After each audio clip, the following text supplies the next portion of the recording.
y'all, John here. Today we're going to be upgrading my NAS with more storage. So I went to my local Micro Center, picked up two 1TB 970 EVO Plus drives that I'm going to be using. I did not go with the 980 Pro because I don't need the extra bandwidth, but these are going to be more than fast enough. As of right now, my NAS currently has 10 gig Ethernet built in, but I have no switch in between that because again, it's just me. I don't have a team that's working in my house. So I picked up a 10 gig card just so I can add 10 gig Ethernet on the other end. So the NAS already has 10 gig, but I want 10 gig on the workstation as well. So I'm going to show you how to basically set this up, from putting it in the NAS to basically formatting it, setting up RAID 1, and then we're going to use static IPs to basically allow this network card to communicate with the other 10 gig Ethernet card on the other end. So let's get started. First thing we're going to do is log into my NAS and we are going to shut it down. So we'll do that, and once that's done, I'll show you inside the NAS.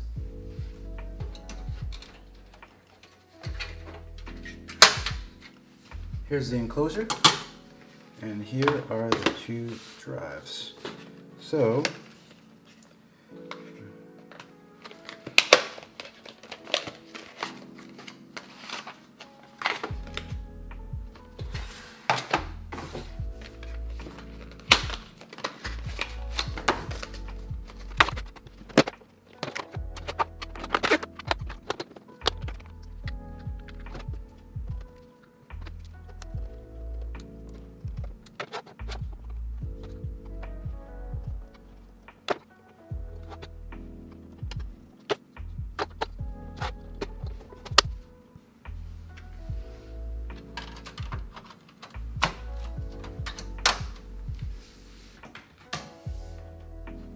alright, so I'm in TrueNAS scale. I'm going to go and add my new drives.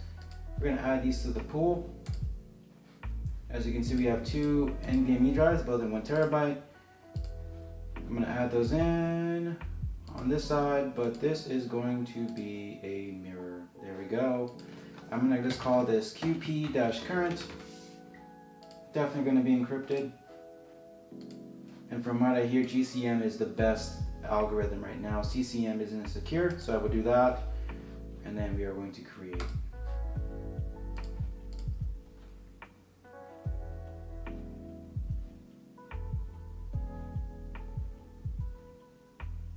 I'm going to download the encryption key, and I'll throw that into my password database.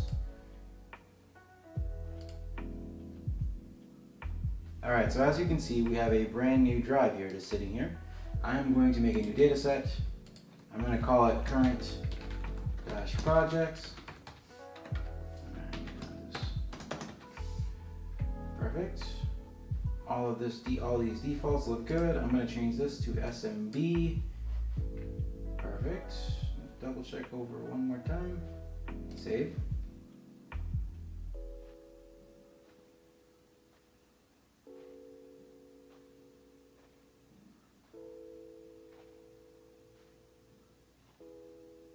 Perfect. Now I need to add my permissions. So since I'm the only one here, I'm going to strip all of this out. Don't need to worry about different groups accessing this. I'm going to redo this. Perfect. Leave execute on. Apply group. Recursive, even though there's nothing in there, and apply. So root will still have access, of course, obviously. ACL-Quentin photo. Read, write, execute. Other will have execute as well. Save. And now it's ready. So now I'm going to go over here and we're going to add it as a share. Navigate to it.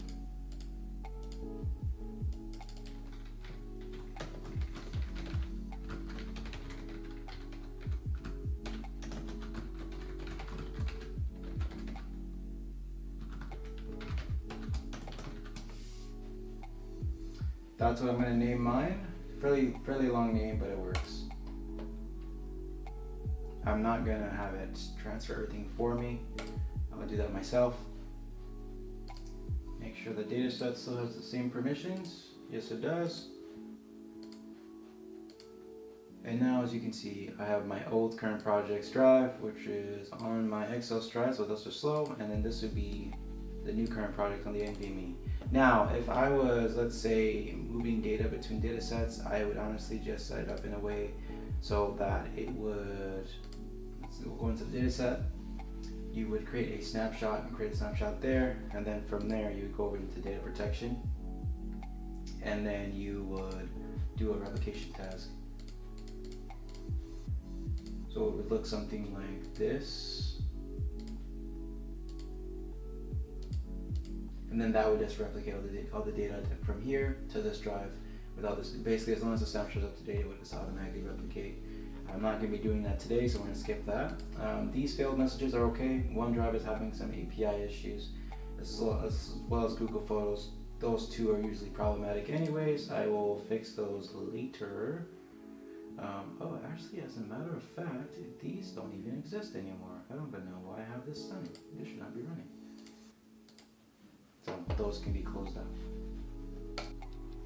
Alright, so this is my workstation. I have a 12700K in here, 32 gigs of RAM, and I have 4 SSDs in this system. One is my system for Fedora, one is my system for Windows, and I have 2 that are sitting as scratch drives. So we are going to get this drive installed here, and we're going to start moving along. Alright, we are logged into the NAS. I'm going to go into control panel and show you where I'm at with my system. So of course my system has onboard Ethernet and Wi-Fi, so I turned those both off. They're unplugged, and you can see there is a new 10 gig connection. So we have the 1 gig line that's going into my switch, and we have the 10 gig which is going straight into the NAS. So it is there, sending and receiving data. Of course there is no switch in between, so we have to set up static IP addresses. So that is what we're going to hit next. So we're going to go over to the network. I'm going to make sure that all this is set up correctly so I don't break anything. I'm going to lock these down to these addresses. 24 subnet. And this guy is going to be on DHCP. It's already having that. Great. I'm going to test the changes just so I know nothing will go offline. Save, yes. Alright. Now, this is the 10 gig link, so I'm going to name it that. Cool. Now, we're going to add an alias on this. This will be 10.100.1.1. Let's see, I think that would be good. 24 subnets. And we are going to save. Tests. Save changes. Now let's see if I can get this set up correctly. We're going to go into, that's offline. I'm going to hit this guy. I'm going to go into properties, IPv4. I'm going to set myself up. Make sure that. There we go. 10.100.1.2.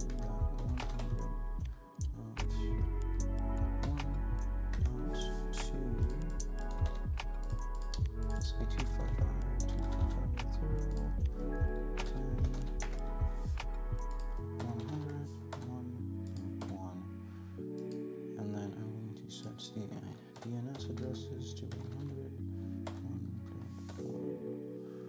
Alright, let's see if this goes. Make sure it sticks.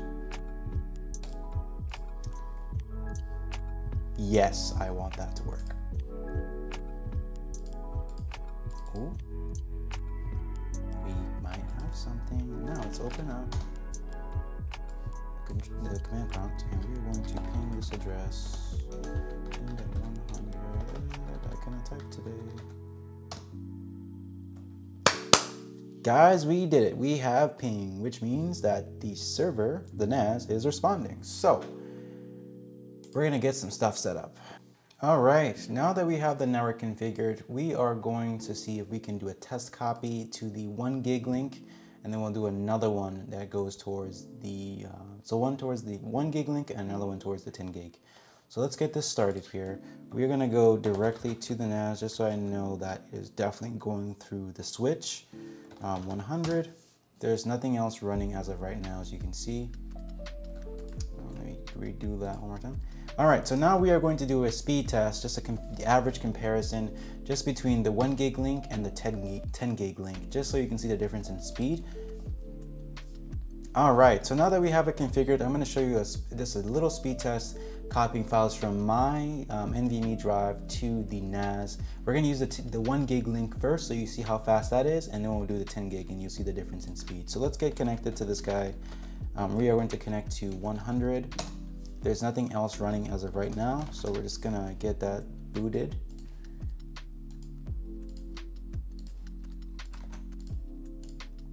All right, we're gonna connect to NVMe. Again, this is the 1 gig link.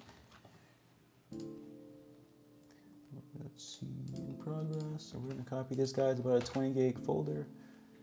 This is 1 gig. All right, as you can see, I was averaging about 100 to 110 megabytes a second. That's fairly decent, but pretty slow for video processing. Now, we are going to do the same thing. I'm gonna delete it first. We're gonna do the same thing, but we are going to run this over 10 gigabit and see how this goes. So let's let this delete. Perfect.